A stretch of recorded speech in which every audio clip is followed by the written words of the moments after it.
Este episodio es traído a ustedes por DOT Hoteles Humanos. Bueno, bienvenidos a la nueva temporada de Hotel Dulce Hotel, la quinta temporada, ya es un éxito en redes sociales. Bienvenido, Iña, quinta temporada. Sí. Gracias por estar. No, gracias a vos, Fer. Y hoy tenemos un invitado de lujo, Arturo Navarro, que nos acompaña, es el CEO del holding Glocal, que tiene dentro de sus empresas ADESA, empresas operadoras, aceleradora, una empresa de servicios de consultoría. Así que gracias, Artur, por estar acá y bienvenido. Bueno, gracias por invitarme y bueno, los felicito por el programa, que es muy bueno y lo escucho siempre.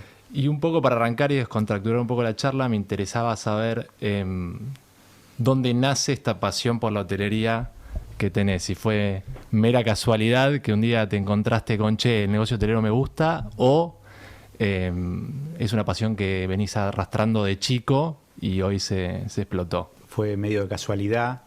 La historia corta empieza en el 2003, cuando un amigo me invita a invertir en un proyecto de hotel, cabañas en el Calafate. En ese momento, digamos, yo estaba trabajando en relación de dependencia en una compañía que en su momento se llamaba Movicom. Trabajaba en marketing, acababa de terminar el MBA y me empezaron a generar algunas cosas, muchas inquietudes respecto al plano profesional, y decidí acompañarlo al destino a ver qué es lo que quería hacer, y nos dimos cuenta que había una muy buena oportunidad de hacer algo, de empezar con algo, y bueno, nos volvimos de ese viaje con la decisión de vender algún departamento que teníamos hace 20, 21 años, en que cada uno tenía, para poder invertir en ese proyecto en el cual él ya tenía un terreno. Y la realidad es que pensamos en invertir en 4 cabañas habitaciones, y ese fue el primer proyecto, que después terminó siendo la inauguración de un proyecto de 6 cabañas. Bien. O sea que laburamos el primer año con esa capacidad, que nosotros creíamos que era un proyecto gigante, y que, bueno, obviamente después nos dimos cuenta que era un proyecto que necesitaba escala y demás. En ese momento yo seguía trabajando, y después de unos 6, 7 meses de haber abierto el lugar, decidí irme a trabajar en relación de dependencia, y en ese momento dedicarme a este negocio, que desde ese día es a lo que le ponemos foco, lo que le pongo foco todos los días desde hace más de 20 años. Perfecto. Y ¿cómo nace esa pasión? Decís, la industria hotelera, porque la industria hotelera en general es divertida, ¿o no? Es una industria que te atrae. No es como estar vendiendo, no sé, rulemanes o fabricando. Siempre decimos esto, ¿no? Fabricando rulemanes en una fábrica. La industria hotelera tiene dinámica, es divertida. Ahí cuando decís, che, esto, me quiero dedicar de lleno a esto. Mira, yo particularmente siempre tuve una tendencia a emprender. Siempre tuve microemprendimientos, si bien trabajaba.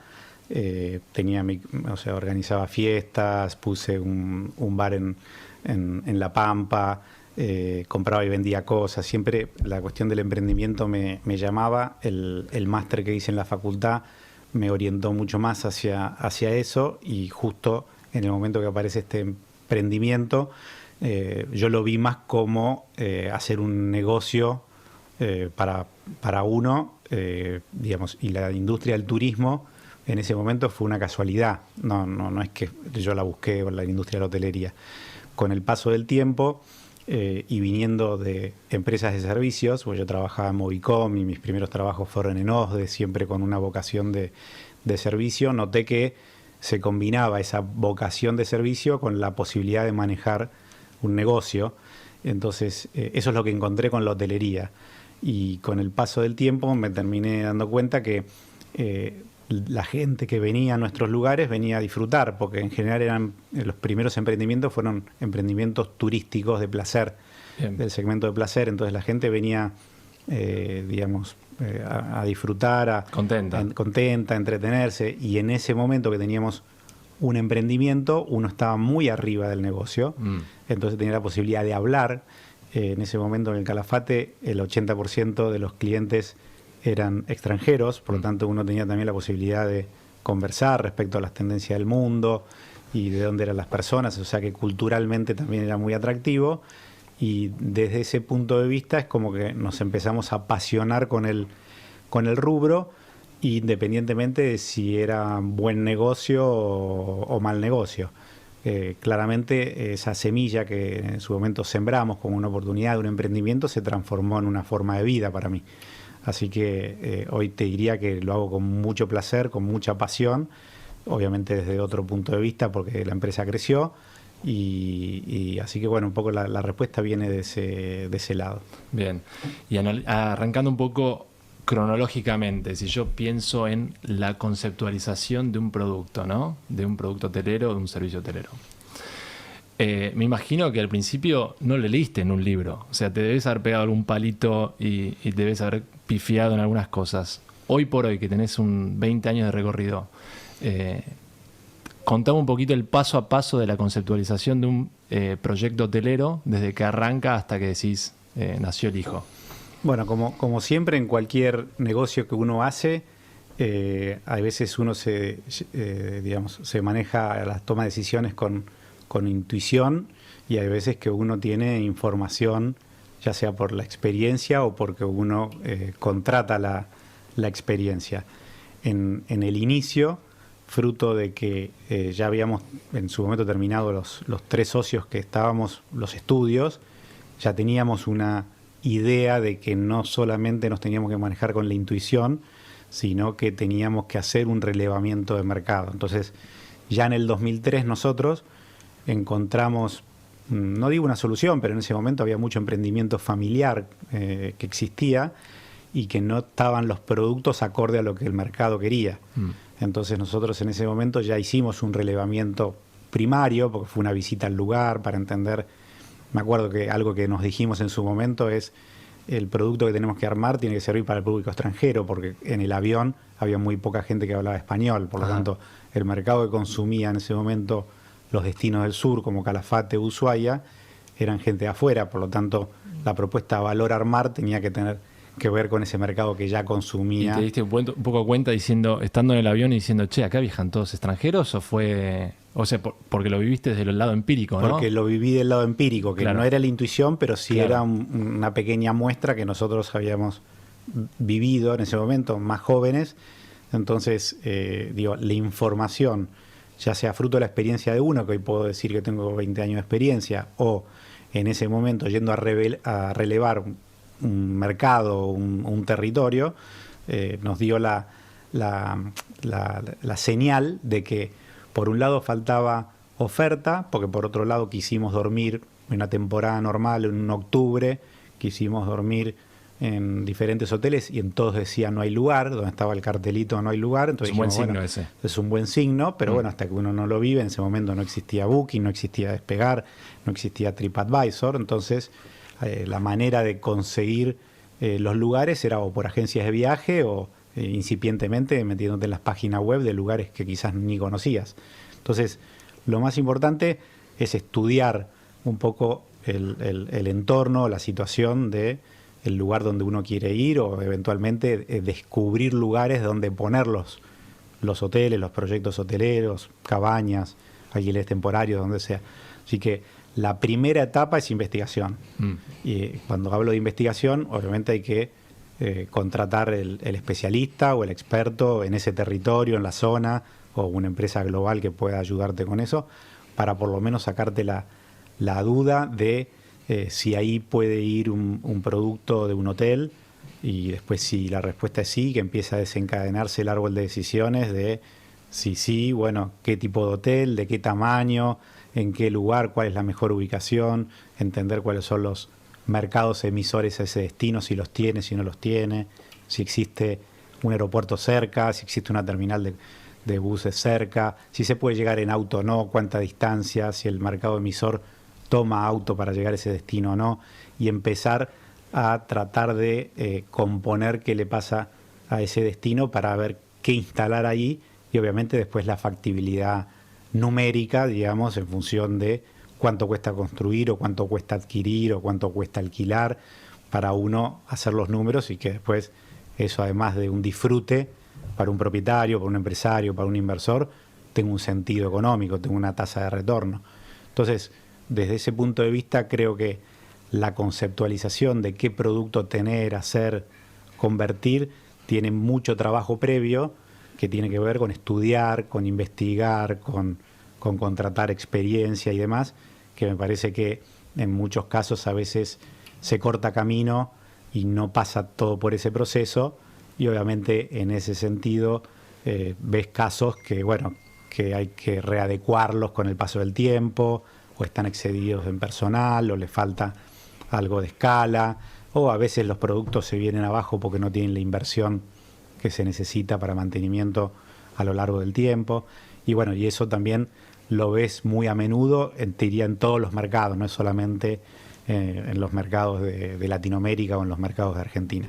Si tuvieses que decir cuáles son los principales errores que ves en aquellos dueños o inversores o gente que pone un hotel que no hace ese paso de la investigación de mercado o entender qué producto poner, ya sea empírico o contratando profesional externo, ¿dónde ves los mayores pecados, por decir una forma? Es decir, mira, este tipo hizo esto y lo hizo mal ya desde el inicio y el negocio salió todo mal porque en definitiva no lo pensó en forma previa.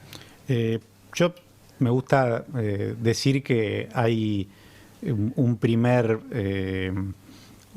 primer forma de toma de decisiones que es, digamos, creer que uno sabe del negocio porque uno es muy buen viajero.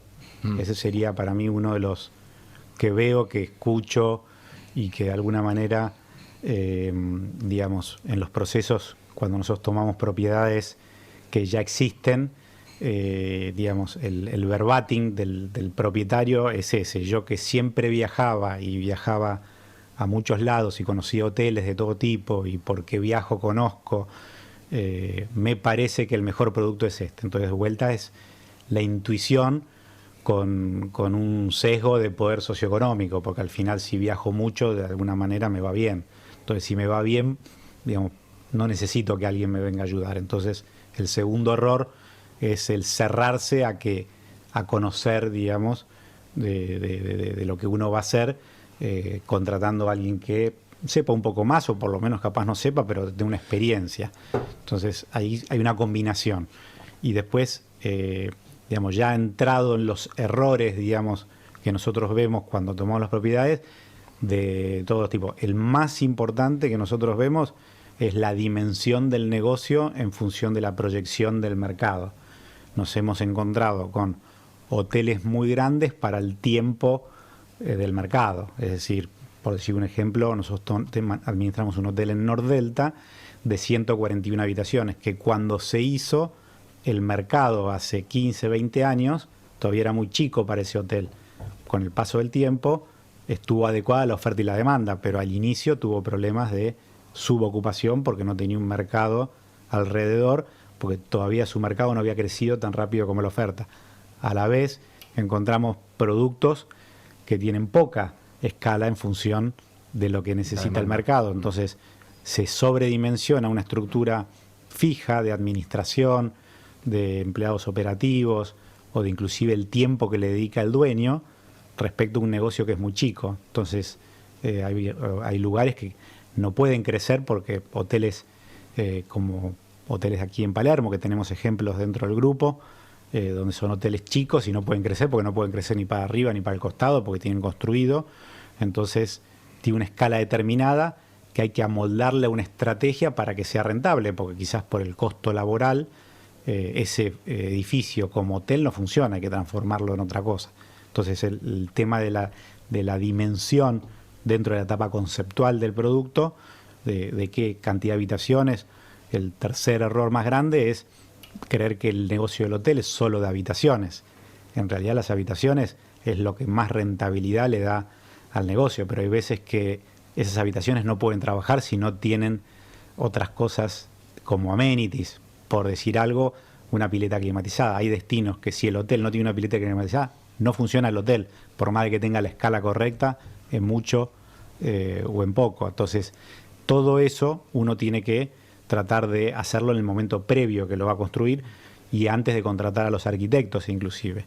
Otro error muy común es contratar a un arquitecto para hacer algo, pero ese arquitecto no sabe de hotelería, sabe de arquitectura. Entonces lo que nos ha pasado muchas veces, que hemos tomado a tiempo los proyectos en la etapa conceptual, encontrar estudios de arquitectura como para avisarles que tenía que cambiar algunos locales, algunos metros cuadrados, porque pasaba que no tenían lugar para dejar los carros de limpieza de las habitaciones. Entonces tenían que perder algunos metros de habitaciones para poner carros de limpieza. Pero bueno, el carro de limpieza no puede ir dentro de las habitaciones, tiene que tener un lugar parecido. O a veces el carro no entraba en el ascensor, o a veces no tenían los depósitos de almacenamiento de mercadería para tener en el restaurante.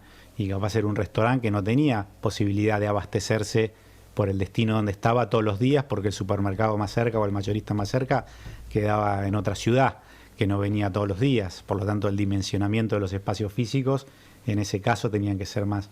Entonces, hay muchas decisiones que no tienen que ver con el producto construido, sino que hay que saber y hay que tomar en el momento previo, que a veces eso tarda un año en el proceso de diseño y demás. Por eso creo que hay mucha oportunidad, digamos, en contarle a todos los que deseen incorporarse en la industria, que es muy linda, muy apasionante, que habla mucho de uno. Si uno es propietario de un hotel, el hotel habla mucho de uno, porque puede expresar los valores que uno tiene dentro de lo que es el servicio, pero tiene que tener bien claro que ese sueño o esa pasión de poner un hotel no se le transforme después en una pesadilla, como decimos nosotros. Entonces hay mucho trabajo por hacer antes en la decisión de invertir o abrir o reconvertir una propuesta hotelera, gastronómica, de eventos o los amenities que tenga. Perfecto. Y algo que mencionaste antes, que me parece también se ata con la pregunta anterior, es: vos la plaza no la podés cambiar. O sea, yo no me puedo volver el ministro de turismo de la plaza. Si la plaza por sí no tiene una demanda, o si llego el timing no es el correcto, o llego tarde a la plaza, o llego antes. ¿Cómo haces para promocionar porque les pasa a muchos hoteleros que dicen: che, estoy enamorado de las Sierras de Córdoba, voy y me abro un hotel de 150 habitaciones en las Sierras de Córdoba. Y después no hay público suficiente o tarifa suficiente para que te repague ese negocio. Eso pasa mucho, ¿no? Entonces, ¿sirve volverse el ministro de turismo de una plaza, o la plaza ya tiene que tener demanda antes de arrancar el proyecto hotelero? Bueno, mi respuesta es depende. Digamos, hay plazas, o sea, todo hotel es un muy buen negocio, digamos, en cualquier plaza, o si la plaza no existe, porque yo puedo crear demanda. Un hotel, para decir un ejemplo, en una estancia o en un campo, en un casco que quizás le quedó grande a una familia, porque el creador de ese casco ya no está más, y eventualmente quedó una estructura muy buena para armar un proyecto de turismo o hotelero. Y es un campo que quizás está a 60 kilómetros del pueblo más cercano, donde no tiene aeropuerto, no tiene estación de bus, no llega el tren, y quizás llega una ruta, pero para llegar a ese campo hay que hacer 15 kilómetros por tierra, que a veces puede haber barro. Entonces lo que digo es una forma de pensar de que se puede crear una plaza, que sería, nosotros le llamamos hotel destino, que es el plan de marketing que tiene que hacer ese hotel. Nunca va a poder estar asociado a que sus clientes vengan por Booking, porque no va a haber una referencia de dónde queda, porque ni siquiera puedo poner en qué pueblo está. Claro, ¿cómo lo busco en Booking? Entonces, cuando lo busco no lo voy a encontrar nunca. Entonces, el plan de marketing de ese hotel va a ser totalmente distinto a el hotel del pueblo, que seguro hay un hotel de 10 cuartos en el pueblo para los viajantes. Entonces, esa sería la primera respuesta, de que en cualquier lugar, digamos, se puede poner un producto hotelero. De vuelta hay que ver el dimensionamiento y qué funcionalidad tiene ese hotel, porque si yo voy a ir al campo y solamente tiene habitaciones y después no tiene nada más, bueno, en realidad no voy a ir a dormir por una noche ahí voy a tratar de ir a disfrutar una experiencia. Por otro lado, hay lugares que ya está establecida la plaza, que si está tan establecida esa plaza, me tengo que guiar por las reglas de esa plaza.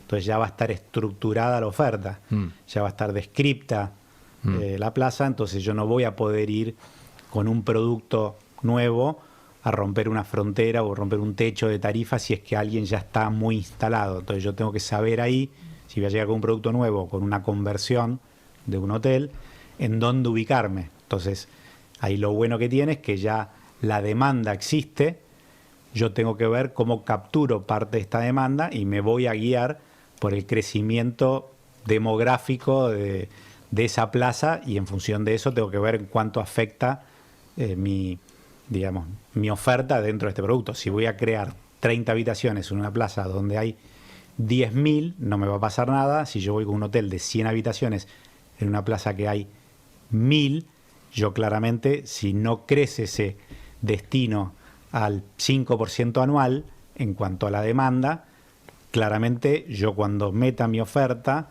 va a haber rivalidad competitiva, porque vamos a estar peleándonos muchas más habitaciones por la misma clientela. Uh-huh. Entonces es muy importante ver las tasas de crecimiento de cada localidad o cada plaza donde yo esté yendo. Nosotros cuando hacemos estudios de mercado, dentro del grupo tenemos una consultora que se llama Aceleradora, que hace los estudios de mercado, las conceptualizaciones de los productos y los lanzamientos de los hoteles.